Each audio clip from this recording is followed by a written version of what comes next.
Hey guys, this is Josh from My Performance Health. I'm here with my client Isaac, and we're gonna run through another 5x5 method.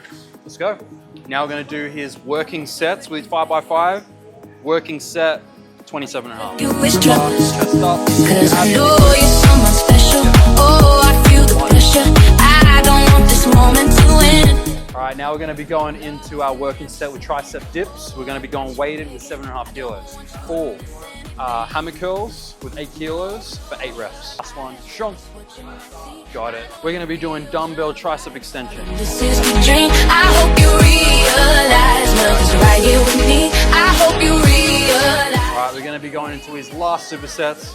Cable tricep extension, and we're going incline supinated curl here. Close your eyes, don't close your eyes, don't close your eyes.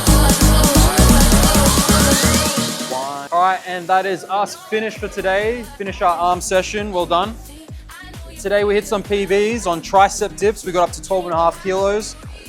Same with our easy bar curl. We got up 3 kilos with that one. And all around we hit 10 PBs for our day. And we also got a POV, what it's like to train clients in the eyes of the coach. So hope you enjoyed. See you around at MPH.